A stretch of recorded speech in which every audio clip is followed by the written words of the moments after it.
Σήμερα θα γνωρίσουμε τον κλαδοσέλαχο.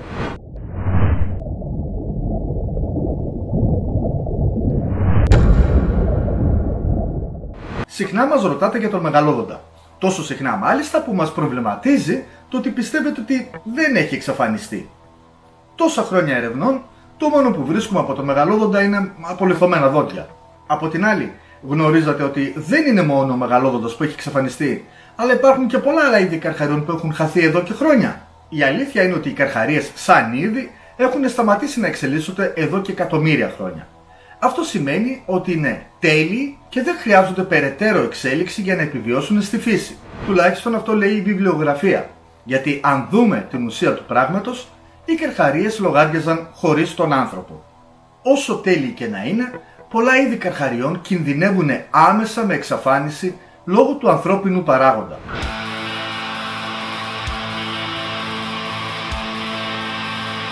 Μην το προσπερνάς, δες τα αυτά.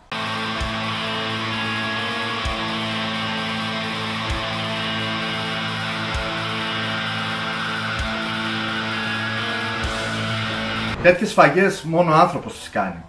Ας μην το πιάσουμε όμως αυτό το θέμα και βαραίνει η καρδούλα μερικών. Εδώ και εκατομμύρια χρόνια λοιπόν, από αυτόν εδώ τον πλανήτη, την γη εννοώ.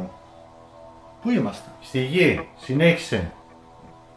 Πέρασαν εκατοντάδες αν όχι χιλιάδες είδη καρχαριών και περίπου 550 είδη καρχαριών εξακολουθούν να ζουν μέχρι και σήμερα. Σε αυτή τη σειρά βίντεο θα συναντήσουμε μερικά είδη καρχαριών που έζησαν πριν εκατομμύρια χρόνια και εξαφανίστηκαν, ξεκινώντας από τον παλιότερο μέχρι τον νεότερο. Γι' αυτό λοιπόν θα πάρουμε μια νοητή χρονομηχανή και θα ταξιδέψουμε στο παρελθόν.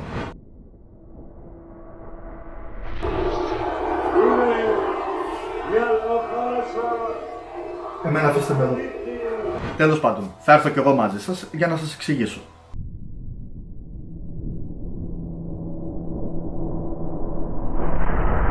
Πρώτη μας στάση, η ύστερη Δεβόνια περίοδος. Αυτή η εποχή υπήρξε πριν από 382 έως 372 περίπου εκατομμύρια χρόνια.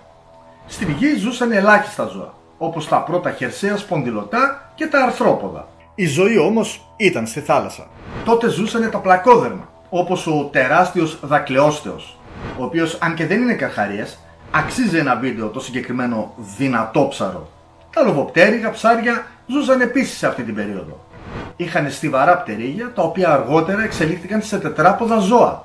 Οι απόγονοι των σημερινών τετράποδων ζώων, με λίγα λόγια. Μπορούσες να βρεις επίσης αμμονιτοειδή, κοράλια, βραχιόποδα, τριλοβίτες και άλλα. Φυσικά δεν θα μπορούσαν να λείπουν οι καρχαρίες. Κανάλι για καρχαρίες ήμασταν. Στην ύστερη Δεβόνια περίοδο λοιπόν συναντάμε τον κλαδοσέλαχο. Ο κλαδοσέλαχος είναι ένα εξαφανισμένο γένος καρχαριοειδών χονδριχθείων που έζησε στον Παλαιοζωικό αιώνα, την ύστερη Δεβόνια περίοδο, στη Βόρεια Αμερική. Ήταν παρόμοιο σε σχήμα σώματος με τους σύγχρονους λαμνόμορφους καρχαρίες, όπως οι καρχαρίες μάκο και ο μεγάλος λευκός καρχαρίας.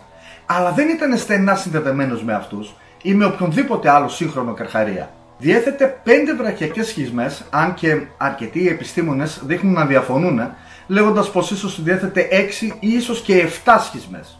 Ως πρώιμος χονδριχθής δεν είχε ακόμα εξελίξει τα χαρακτηριστικά των σύγχρονων καρχαριών, όπως η άμεση αντικατάσταση των δοντιών, θα σας εξηγήσω παρακάτω τι εννοώ, η επέκταση της γνάθου,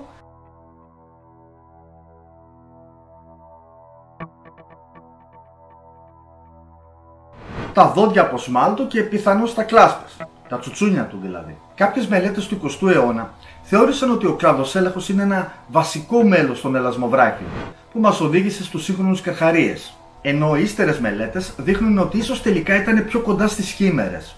Μεγαλώνοντας σε μήκος μερικών μέτρων, το κλαδοσέλαχο θεωρείται ότι ήταν ένα ταχαίως κινούμενο και αρκετά ευκίνητο θαλάσσιο αρπακτικό, και όλα αυτά λόγω του βελτιωμένου σώματος και της φαρδιάς ουράς του. Τόσο από ανατομική όσο και από ιστορική άποψη, είναι ένα από τα πιο γνωστά είδη των πρώιμων χονδριχθείων, λόγω της αυθονίας των καλοδιατηρημένων απολιθωμάτων που ανακαλύφθηκαν στο Cleveland, στη νότια όχθη της λίμνης Erie.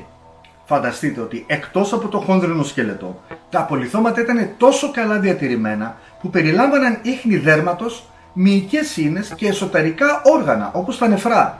Τι είναι όμως ο καρχαρίας χωρίς τα δόντια του? Πάμε να δούμε καταρχάς τα σαγόνια και μετά θα περάσουμε στα δόντια του. Όπως σας είπα πιο πάνω, οι σιαγώνες των κλαδοσέλαχων ήταν συνδεδεμένες στο κρανίο. Κάτι που δεν ισχύει με τους μοντέρνους καρχαρίες, όπου οι σιαγώνες τους συνδέονται στο κρανίο με ξεχωριστούς μύες. Αυτός είναι άλλωστε και ο λόγος που βλέπετε σε πολλά βίντεο τις σιαγώνες κάποιου καρχαρία που επιτίθεται να βγαίνουν προς τα έξω, προχωρώντας τα δόντια του τώρα. Όπως πολλοί άλλοι πρώιμοι χονδριχθείες, ο κλαδοσέλαχος είχε δόντια. Ένα μεγάλο και αιχμηρό κεντρικό δόντι που περιβάλλονταν από ένα ή δύο ζεύγη μικρότερων άκρων. Τα δόντια στο μπροστινό μέρος του στόματος ήταν γενικά ψηλότερα, με ένα μακρύ μεσαίο άκρο και δύο ζεύγη μικρών και μητερών πλευρικών άκρων, με το εξωτερικό ζεύγος μεγαλύτερο από το εσωτερικό. Τα δόντια ναι μεν είναι φτιαγμένα από οδοντίνη, αλλά στερούταν εσμάλτου. Το κλαδοσέλαχο ήταν ένα από τα πρώτα σπονδυλωτά που ήταν γνωστό ότι έκαναν αντικατάσταση δοντιών όπως οι μοντέρνοι καρχαρίες. Όμως οι συγκεκριμένοι είχαν ξεχωριστές σειρές που περιείχαν μικρότερες σειρές δοντιών σε μεγάλη απόσταση μεταξύ τους, ξεδιπλώνοντας συνεχώς τα νέα τους δόντια προς τα έξω. Υπήρχαν περίπου 7 με 9 στιβαγμένα δόντια ανασειρά δοντιών και περίπου 11 ή 12 σειρές διατεταγμένες από εμπρός προς τα πίσω. Τα παλιότερα εξωτερικά δόντια σε κάθε σειρά ήταν μικρότερα από τα νεοσχηματισμένα δόντια προς τα μέσα, υποδηλώνοντας ότι η αντικατάσταση των δοντιών ήταν αρκετά αργή ώστε να συμβαδίζει με το συνολικό ρυθμό ανάπτυξης του ζώου. Αυτό υποστηρίζεται από την παρουσία φθαρμένων επιφανειών σε ορισμένα δόντια που υποδηλώνουν παρατεταμένη κατακράτηση δοντιών. Αυτά για τον κλαδοσέλαχο. Αυτό ήταν το πρώτο από την νέα σειρά βίντεο για τους καρχαρίες της αρχαιότητας. Αν σας άρεσε, κάντε like που μας βοηθάει πολύ. Εγγραφείτε στο κανάλι μας και μην ξεχάσετε να ενεργοποιήσετε το κουδουνάκι για να μην χάνετε τα νέα μας βίντεο. Στα social θα μας βρείτε όπως πάντα. Εδώ τα λέμε στο επόμενο.